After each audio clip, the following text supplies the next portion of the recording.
Welcome everyone on this Monday, first thing on your Monday. I know it's first thing on my Monday. And so very, very grateful and appreciative that all of you have stepped up today and want to learn more. I wanted to welcome everyone to our webinar on creating an after-school meals program. And I want to thank you for being here with us. We have some co-facilitators on the line who will be speaking more on who they are and where they work. But just to kind of kick us off and get started, I'm Linda Liu. I'm Director of Strategy and Learning here at PCY.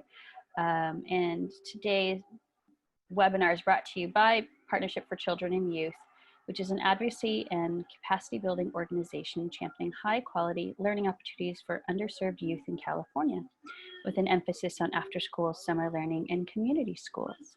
And one of the initiatives that PCY runs is something called House Ed, and I actually see a couple of people on the call working in housing, and are some of our partners that we've worked with before. And House Ed is an initiative that we undertook about maybe 10, 15 years ago that ensures that children and youth who live in public and affordable housing have access to sustainable, high-quality learning opportunities by cultivating systems of continuous learning, fostering collaboration, and building leadership to help close the achievement gap and creating equitable educational outcomes for all children and youth. And, when COVID happened, we worked quite a bit with some of the housing agencies to set up meal sites. And so excited to see some familiar names on this call. And on the call today, we have Patrice Chamberlain. She's a consultant for PCY, Clarissa Hayes, Senior Policy Analyst for Food Research and Action Center, and Doreen, who's the Associate Executive Director of the YMCA of Silicon Valley. So without further ado, I want to hand it off to Patrice. Great. Hi, everybody. Good morning. And as Linda said, thank you for starting your Monday off with us. So I want to, before we really get started, I want to just preface this with when we were thinking about and planning this webinar, at the time, things had really changed and school districts were starting their school year meal programs. And so it really was an ideal time to be thinking about how we can engage agencies in after school meal programs as a way to ensure that children can continue to get access to healthy food during this really challenging time. But as with everything related to COVID, there's a lot of uncertainty. So today we're going to be talking about the USDA Child and Adult Care Food Program At-Risk After-School Meals Program, but we're also going to kind of touch on the USDA Summer Meal Program as well. So I just want to put that out there.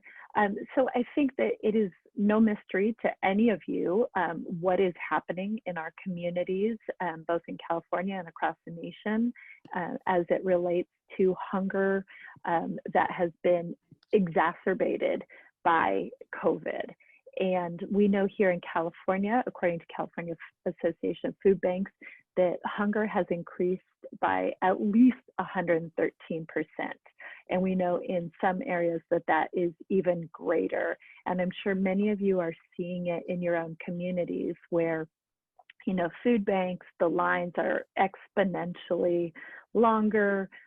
School districts are seeing a huge increase in those accessing their meal programs. So, the hunger is everywhere, and really, we know that we need to be thinking about long-term solutions since we have no idea how long this will last and how we're going to recover from the impact that this has on our communities. So, just to highlight a couple of the points that, not only has this exacerbated hunger among the many children and youth that already relied on schools for their daily nutrition. We know that that's at least 2 million kids, even though there's probably more than 3 million children and youth that are eligible for school meal programs. So we know that there's already a huge number of children and youth that were experiencing some level of food insecurity. And with when COVID came on, it really has not only exacerbated that for them, but it's added a whole new group of families to that. So, and I know that you all are probably well aware of the many reasons of, you know, the job loss or cuts to hours, school closures, parents or caregivers are frontline workers and can't get to meal sites or can't stand an hour in line at the food bank, or there may be an immunocompromised family member, which really has limited people from leaving the house. So what we have seen across California is that there really is an all hands on deck approach to addressing this, both in terms of food banks and food pantries, school districts, other organizations like World Central Kitchen, and we've seen a lot of local agencies as well see what they can do to help minimize the impact of hunger on their communities. But we are nowhere near close to solving it. So this is why we are hosting this webinar today in hopes that you can join us. Next slide, please. So for those of you who may not be totally familiar with kind of what has been happening in terms of USDA helping to address childhood hunger, what has happened after COVID hit was that USDA added some flexibilities to allow school districts, community-based agencies, local or tribal government agencies to serve meals to children and youth in the community through USDA Summer Food Service Program, or for school districts, the Seamless Summer Food Option, which is the summer arm to their National School Lunch Program. And this has been great because it has really been easy for community members to access, because it doesn't require ID from students. There's no sign up or application. Caregivers have been able to pick up multiple days of meals for their children, or in many areas, they've also allowed for meal delivery. But still, even with that, you know, there's still that big question of, are we reaching everybody in need? And I think that we can safely say no. And going back to my point about, you know, a lot of lower income caregivers are also frontline workers. And so if they have to leave for work very early when a school meal site is not yet open, it may be very difficult for them to pick up meals. Some school districts are offering like a 5 to 6 p.m. Meal pickup time, but that's not the norm. So, so we know that both, you know, timing and transportation barriers and other challenges are preventing us from reaching all of the children and youth that we know need these meals. We also had a little hiccup, I'll call it, when at the start of the school year, USDA initially told school districts that they needed to start their regular school meal programs and end the summer food program. So this has created a lot of confusion in communities, and school districts not only saw pretty much a 50% decrease in the number of families accessing their meal programs, because suddenly it was requiring what it normally requires in the school year, such as a student ID number, and only being able to serve that particular student. So that created a lot of confusion among families. And although USDA has since changed that and extended its waivers through December 31st to allow agencies to offer summer meals, again, back to that no ID, just pick up a meal, whoever you are, it still really had a negative impact on a lot of communities. I know in speaking to one school district in a high need community, last week they had to toss 2 tons of summer meals because the confusion created in the brief switch to school lunch programs really impacted the community. And so they are struggling to try to increase awareness among the community that these meals are, once again, available to all children and youth in the community. So again, back to the, we really need everybody's help and kind of the all hands on deck. We really need to make sure that we have all possible access points for children and youth to be able to access meals. So I'm especially glad to see so many of you in housing communities on the webinar today, because I think that your sites are really kind of ideal locations to offer either summer meals while it's available or offer after school meals. Again, as I said, these waivers end for summer meals as of December 31st, and you'll hear a little bit more from Clarissa from FRAC.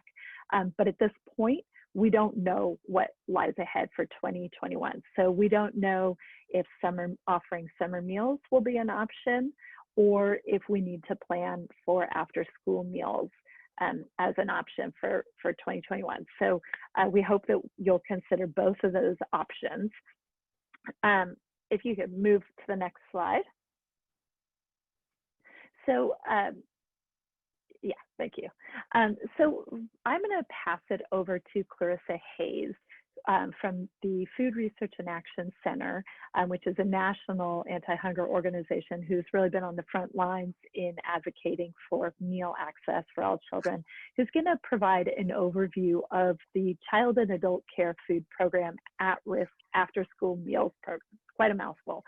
And she will talk about after school meals, as well as she'll touch on a couple points around summer meal programs as well. So I'm going to pass it over to you, Clarissa. Awesome. Thanks, Patrice. And yes, there are a lot of acronyms once you get involved with the child nutrition programs. Well, hi, everybody. Thank you for joining us. It's great to be part of this event today. I know that everyone has been very busy over the last 6 months, so very excited to see everybody on the webinar today. So if you're not familiar with FRAC, like Patrice mentioned, we are a national anti-hunger organization based in DC, but I actually get the privilege of working from the Bay Area. So we work to expand participation in the federal nutrition programs. And over the last 6 months, our work has really been on, responding to COVID, making sure that the nutrition programs continue to meet the growing need, like Patrice mentioned, and really working to make sure that those waivers and flexibilities that Patrice mentioned are extended, because we know that the school day just looks so completely different for so many districts out there.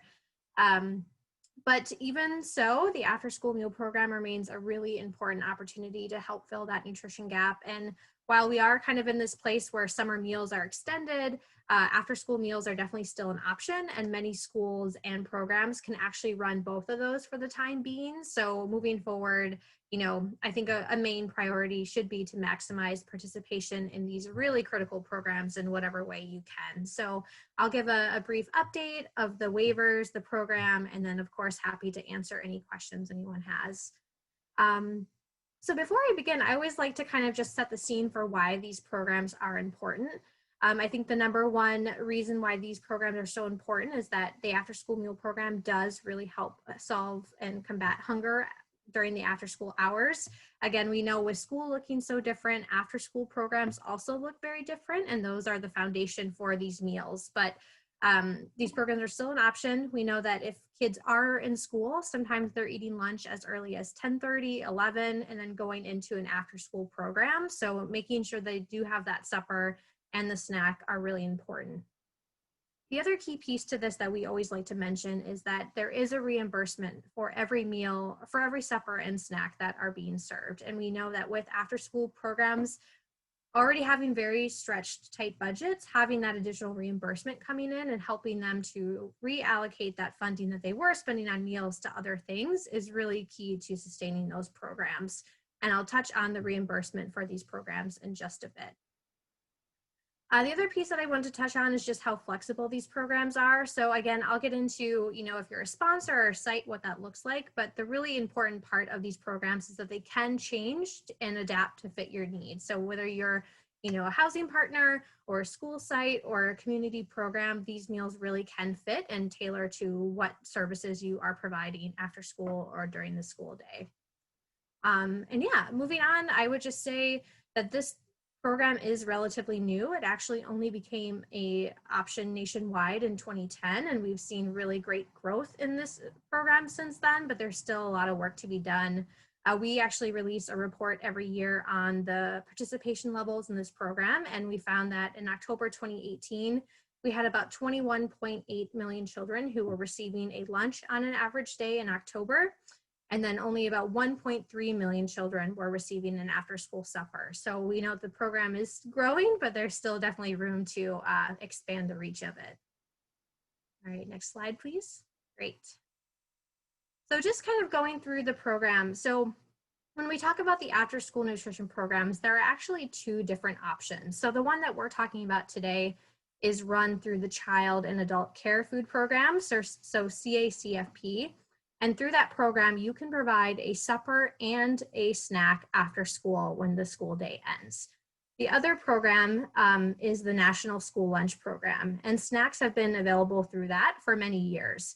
When we talk about after school nutrition, we really recommend using CACFP because, again, you do get to provide both that supper and that snack rather than just the snack that's available through NSLP. So we know that this is very critical. So again, simple, they provide free meals and snacks to children 18 and under. Sites do have to be in an attendance area of a school where over 50% of children are eligible for free or reduced price school meals. So if you're familiar with summer food, you know that you can use census data, you can use school data. For the after school meal program, you do have to be in that attendance area. Although I would say that we got breaking news on Friday that USDA has actually waived this requirement. So this area eligibility piece is no longer in play. I would just make sure you check in with your state agency before making any changes to your program, but it is something, you know, with rates of food insecurity rising, USDA has promoted some flexibility around the area eligibility.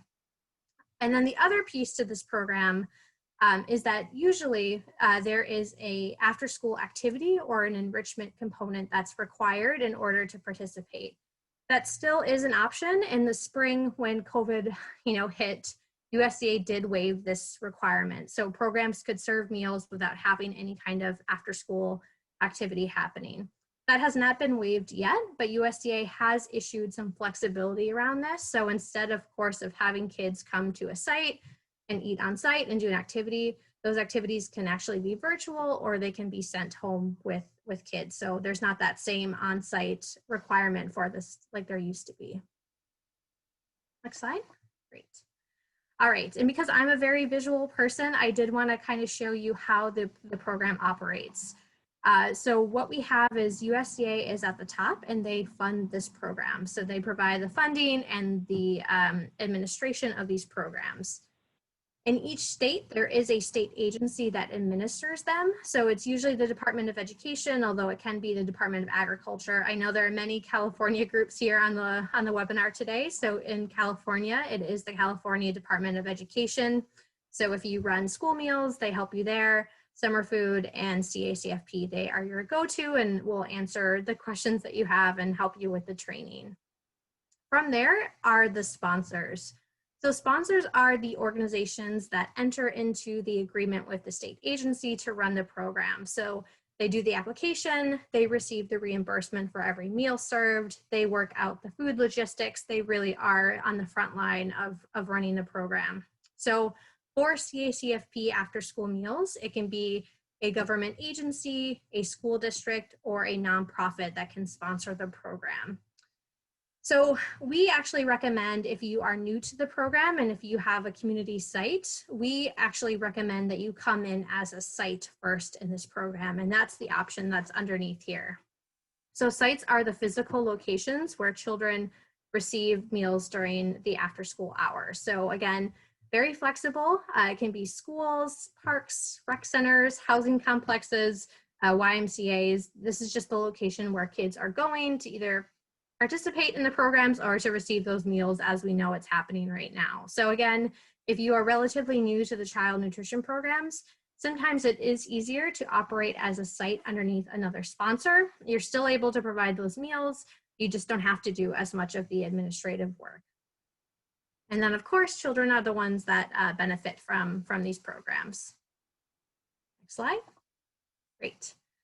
All right, so like all of the federal child nutrition programs, the after-school meal program does have to meet a meal pattern set by USDA. So here on this slide just shows what the meals and snacks are comprised of. So it's a milk, grain, protein, fruit, and vegetable.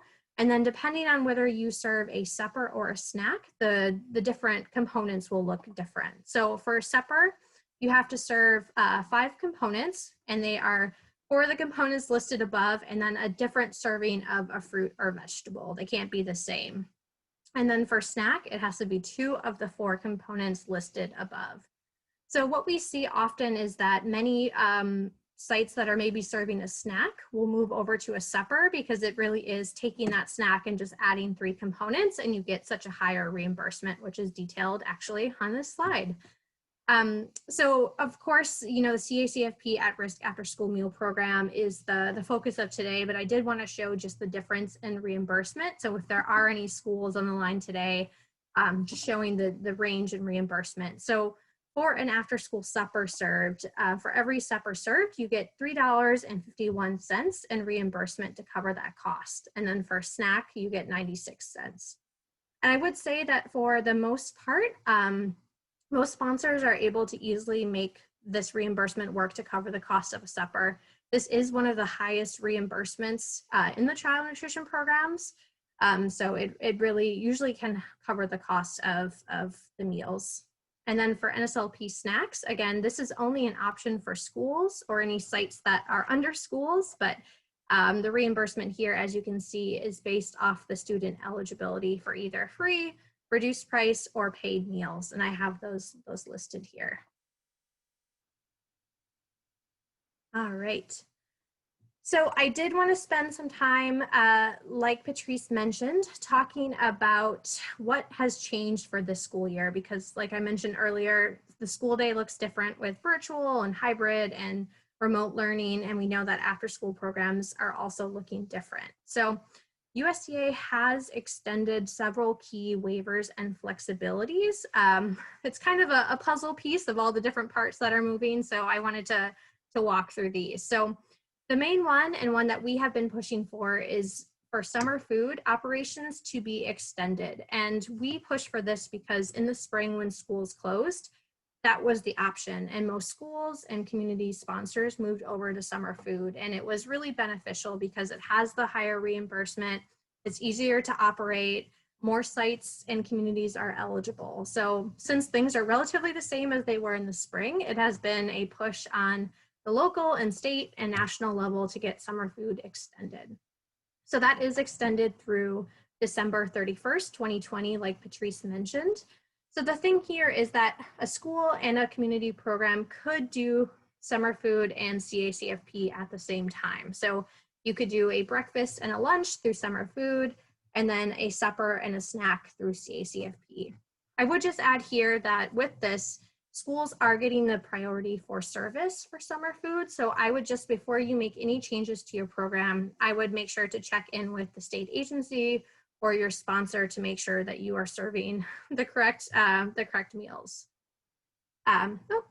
Thank you. So the other big piece, like I mentioned, is that meals can be taken off-site. So whether it's summer food or CACFP, kids don't actually have to come to a community location to consume the meals, which is usually the case for these programs. They are usually considered congregate meals, which means, of course, kids have to go and gather in one place to consume the meals. So the waiver of area eligibility, I mentioned this earlier. So usually in order to participate, you do have to make sure that at least 50% of the children in the attendance area of that site are eligible for free or reduced price meals. That has been waived. So there is a lot more flexibility in what communities are eligible to participate, which we think is really great at this time. And that is an option for both summer food and for CACFP. Other than that, parents and guardians can pick up meals without having a child present. I mentioned the virtual take home after school activity. And then there is more flexibility around how many meals can be sent home at one time for summer food. And if there are any issues with meeting the meal pattern, there is a little bit more flexibility there. So that is a kind of broad overview. Again, I'm happy to answer any questions on this, but I would just say, again, to always make sure you're checking in with your sponsor or your state agency before you go to implement any of these, because I know, like the people on the webinar have probably seen, things seem to be changing weekly and daily, and we want to make sure that if you are participating, you get reimbursement or nothing wrong happens at your site. So always check in with your state agency before making any changes. All right, next slide. All right, so here, what I have listed, and maybe I can stick this link in the chat box, but again, it is a great time to get started. The more meal sites we have, the more we know that children are able to get those meals that they need at this time. So if you are a school or a community sponsor and you feel like you have experience with serving meals, you want to become a sponsor, then that's great. But if you are a community site that maybe you just want to receive meals from someone else and have it be a little bit easier for you, you can be connected to a sponsor who can help you with that. So it just depends on your capacity and what you really want to take on, but these programs can be adapted to fit your program and what you're operating. And what I have linked here are the different state agencies in every state. So if you're not from California, we can find you the right contact, and that's what that link is there. So I will make sure to post that in the chat box. And then I think other than that, what I have listed are just some FRAC resources. So we continue to provide support and TA around these programs. So whether you are doing summer food or CACFP, we can provide support there or connect you to a model or a sponsor.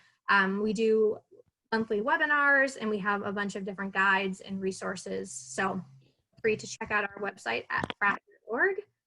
And I think that may be it for me. And maybe, I don't know if we do questions now or maybe save them until the end. Yeah, we have a couple minutes for questions for you. And before we put it out there for that, I just wanted to touch on two quick points.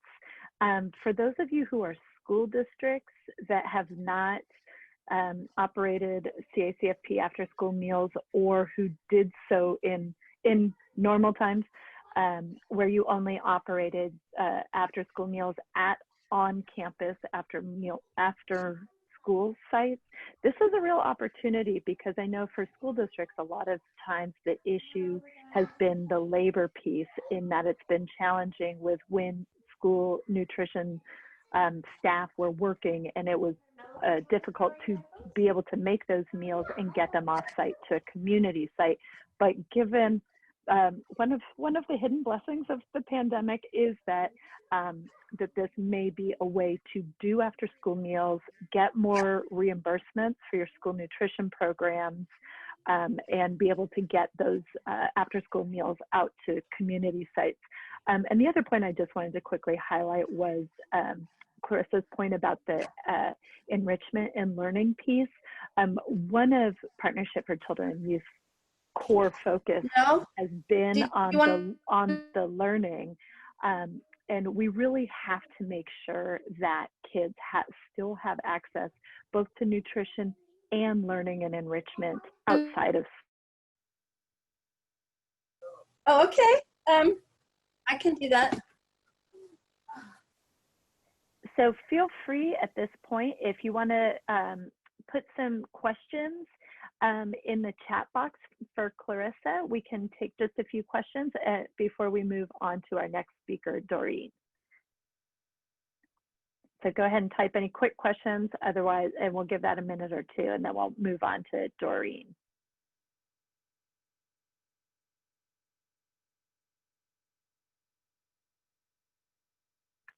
All right, I think in the interest of time, oh, here we go.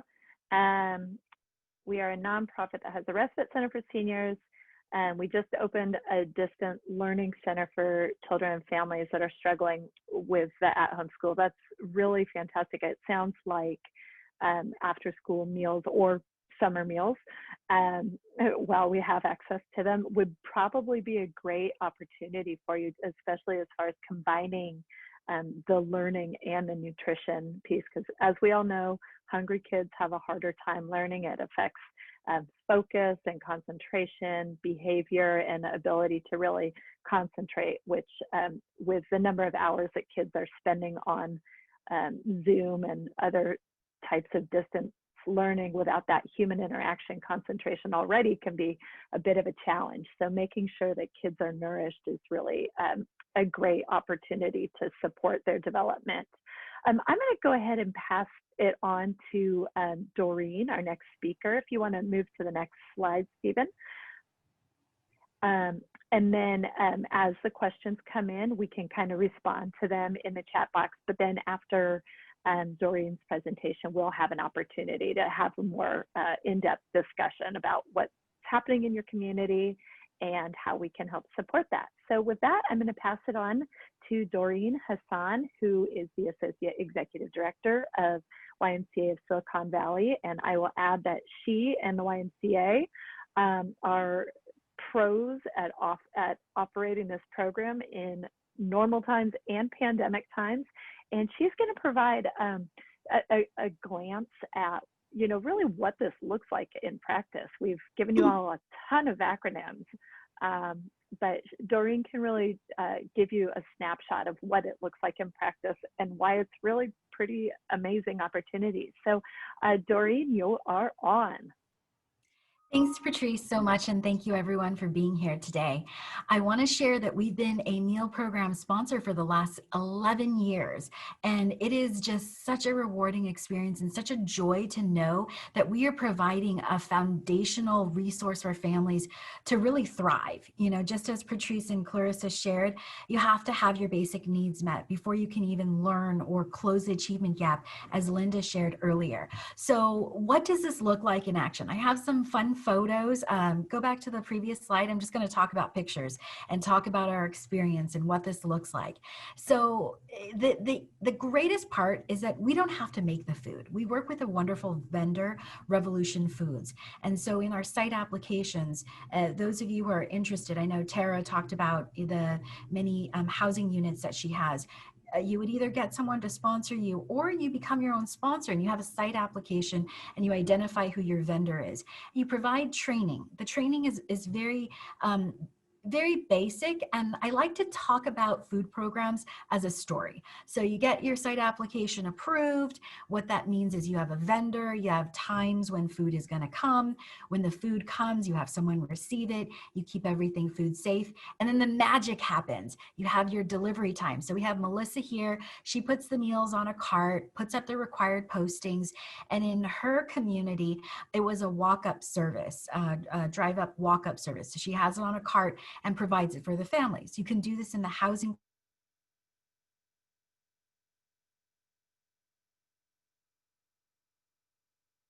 $60 meals every day during the summertime. We also work with fantastic partners, and we sponsor libraries, churches, youth groups like the Gilroy Youth Center. And the wonderful part is that you don't have to serve every day. You can serve on alternate days with multiple meals. So a case in point is our church at Cathedral of Faith in Gilroy. In the summertime, they served 2,000 meals in 2 hours. Can you believe that? They had great volunteers, served breakfast and lunch, and they made the magic happen on one Saturday afternoon. We have here on the right photo, we have a lot of nutrition education information that Patrice supplied us with, and we put educational materials with the meals. We advertise in the community.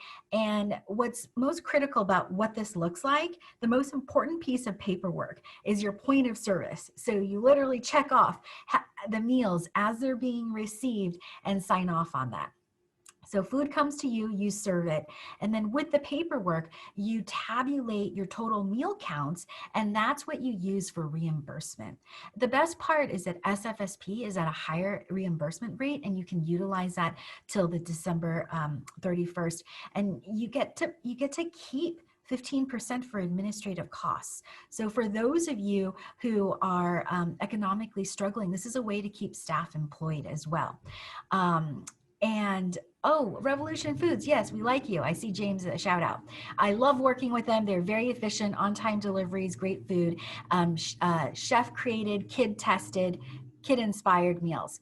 A couple of things I want to share with you on this call today is that The meal program from the outside may look daunting in the application, but it's really just a step-by-step process that empowers all of us as providers to meet basic needs for children. And we know hunger has been exacerbated by the pandemic. We want families to be able to stretch their dollar where they can, and we want to be able to provide them with food and this very basic need. Before anything can happen, we have to help children meet their basic needs. The last thing I want to share is for those of you who are school districts on the call, our Gilroy Unified School District saw a decline in participation. We historically ran after-school programs at all the sites. With the non-congregate feeding, meaning you can grab and go, and CDE allowing us to have virtual after-school program and packet activities, it turned into a drop-in after-school program. And they said, could you feed more kids? Could we potentially provide separate meals for all children? And could you include that after-school educational material in all the lunches? We said, absolutely. And they said, we have the people power. We have more staff than we know what to do with because they're under union contract. And they said, we want to offer families breakfast, lunch, and supper at one time at pickup. And we said, yes, let's do this, because we're helping families access more food to meet their basic needs at one pickup time. So that's also a great relationship to engage in with schools. What else can I say? This is fun. You see the dinosaur here? This is meant to provide families and young people a new routine where they can come get food, have fun, build relationships in the community, and access other educational and nutrition information. And this is really near and dear to my heart, because even my brother and sister-in-law lost their jobs, and they have 2 kids and a mortgage. So it's a super scary time. And even my sister-in-law says, these school meals help me. We're able to stretch our dollar and cover other expenses. The struggle is real. The opportunity is there, and I hope all of you take it, and we're here to support you. Oh, is this my slide too? No, this one's mine. Perfect. Kind of. Awesome. It's our joint slide. Thank you so much, Doreen. As usual, you're amazing, and I think that you reflect the energy that everybody feels when they're actually operating these programs. You know, partly because you know that you are helping meet a need, but really, I mean, both summer and after-school meal programs, they do so much as far as community building. They provide opportunities to engage with families in a way that maybe you haven't before. The other thing that I see in engaging in the after-school meal program or summer meal program is that it's a way to build trust. You know, if a family has not interacted with your organization before, if you are now offering meals for them, it's a way to start a relationship and build trust with your agency, or maybe you had a different relationship with the community before. So I always like to say that food brings people together, because it does, but it really does so much more, and it provides an opportunity to start creating new partnerships, to really help families in your community feel like they have somebody that has their back, really, you know, and I think that ultimately having that kind of knowledge and relationship is going to be the thing that helps us all get through this and develop the resilience that we need for the long haul. Because I think people, especially families with, you know, caregivers with kids, these are especially trying times, especially when you're all in one location together all of the time. So I just wanted to touch, so thank you, Doreen, again, that was amazing. I wanted to just kind of highlight something that Doreen really emphasized, and that is the partnership opportunity. So YMCA of Silicon Valley uses a vendor, they use Revolution Foods, but I know in working across California, a lot of times school districts and community-based agencies, either they don't have a relationship or it's really minimal, but I find that oftentimes these meal programs are an incredible way to start or strengthen a relationship between a school district and a community-based agency. You know, for school districts, Having a partnership with a trusted community-based agency can help be a great way to reach more kids, to help promote the program, and really to offer certain elements, whether it's an enrichment piece or parent engagement, something that the school district might not be able to do.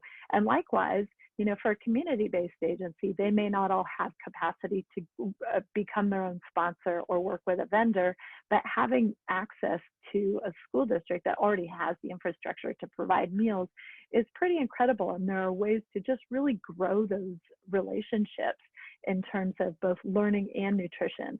So I just wanted to just kind of highlight just these two examples of partnership.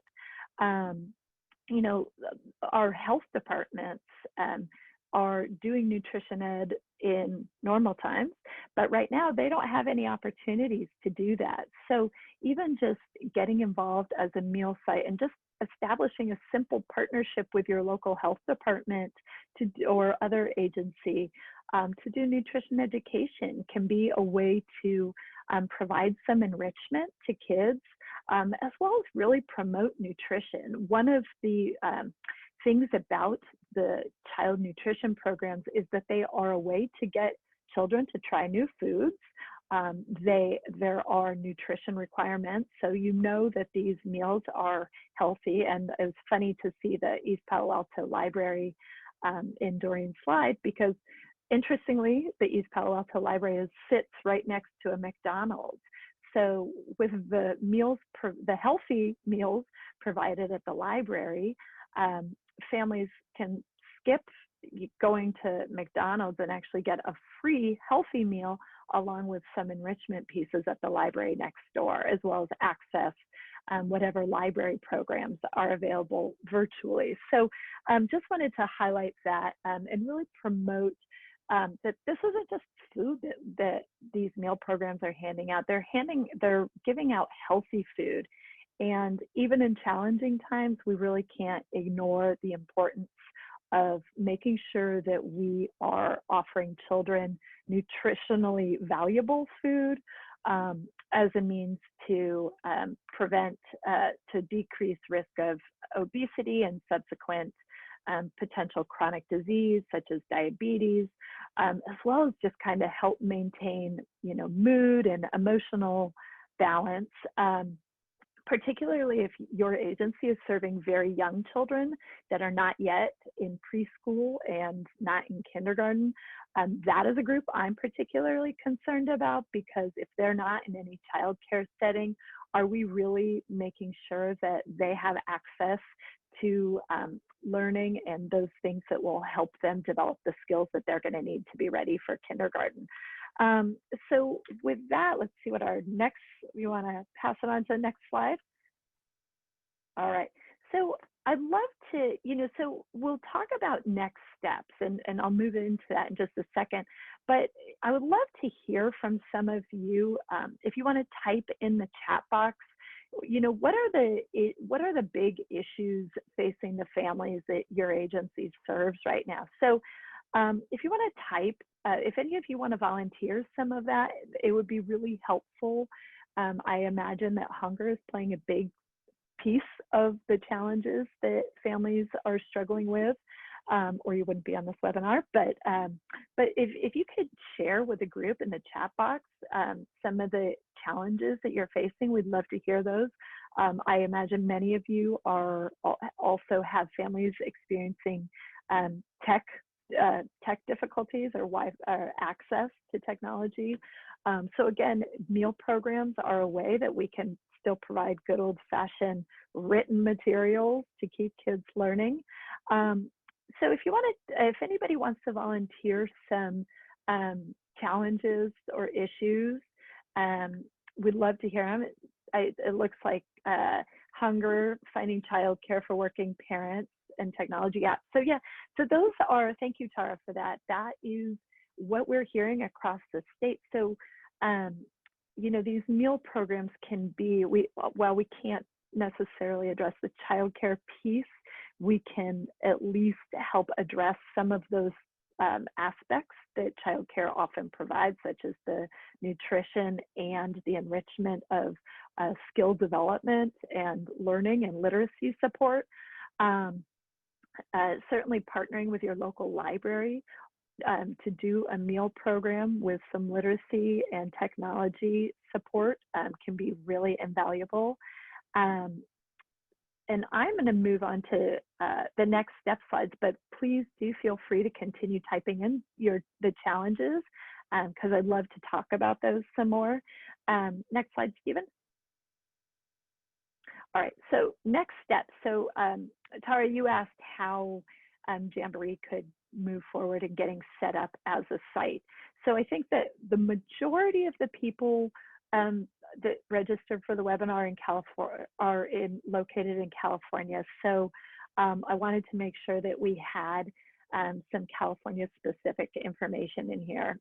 So the first step is to see who in your area may already be serving after school meals, at least who did in normal times. So I've included a link to a map that California Department of Education has that lists after school meal sites from 2019, not the most recent, but it does tend to give you an idea of starting points. So you may notice that your school district offered them in the past. And that is a great starting point. I think I always tend to, for agencies that want to start out as a meal site, I always recommend as a first course of action to contact their school district nutrition department. And if they are delayed in getting back to you, just keep trying. Keep in mind they're so busy right now. You know, they are truly bearing the weight of the world on their shoulders and feeding so many kids right now.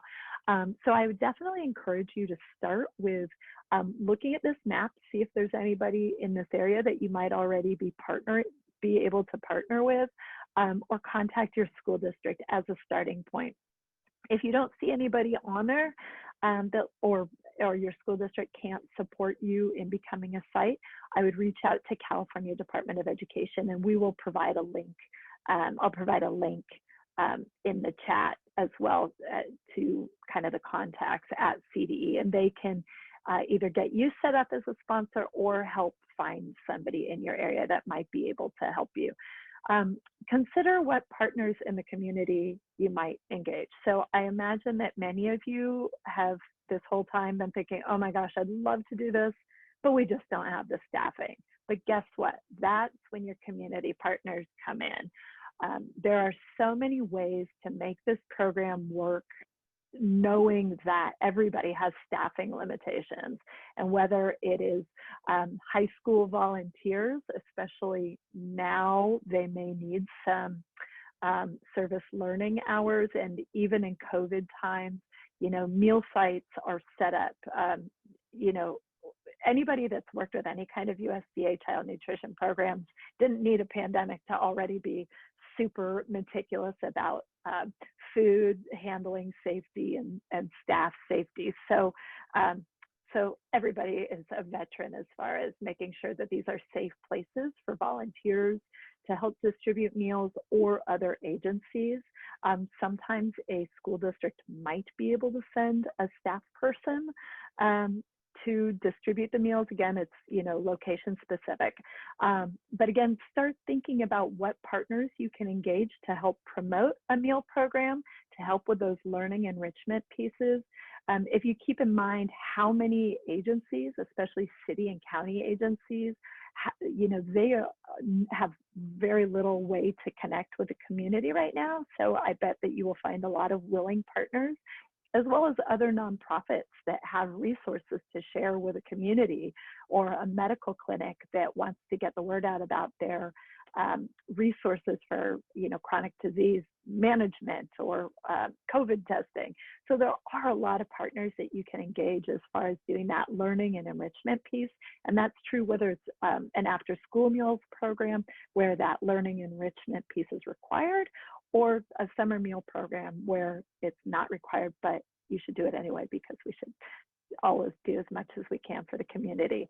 I've also included a link below to the USDA At-Risk Afterschool Meals guide that's like 75 pages of just all the details you could possibly want about after-school meals. If you've just fallen in love with this program and want to know every single detail, that can be your next step in your education process.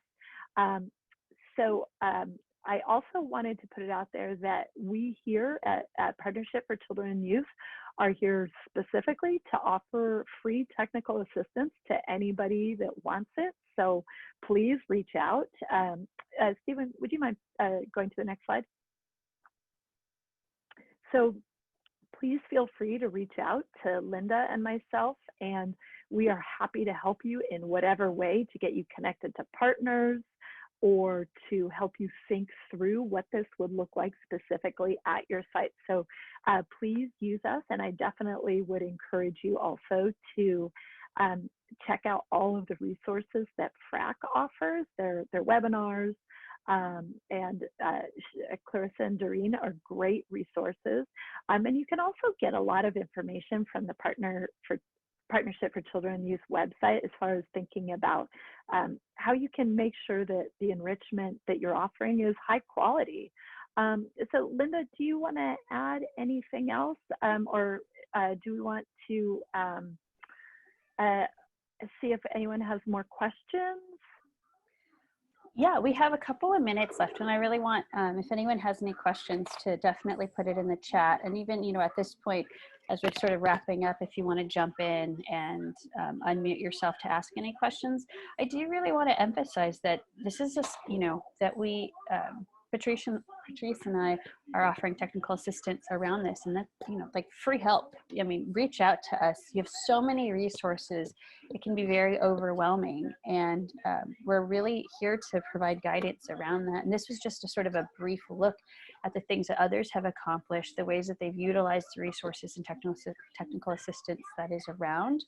And so we'll make all of that available. I know that we went through a bunch of information and acronyms and links and stuff, and we'll make sure to email those out too. So if you have any other questions, definitely feel free to put it in the chat. Feel free to email us, and we'll follow up with anything else that needs to happen.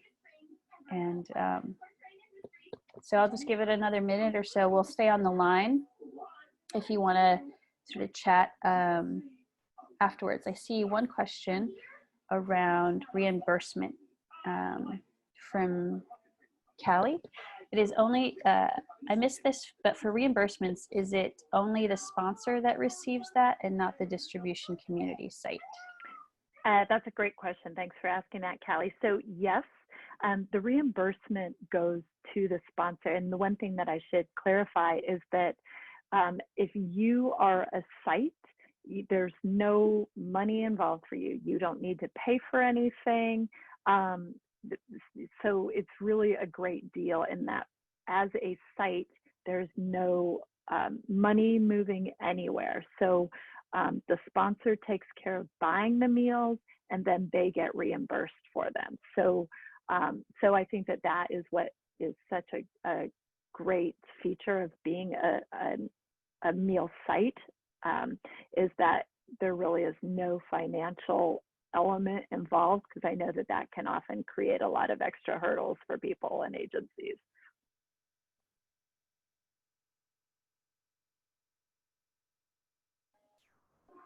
Great, thank you for your question.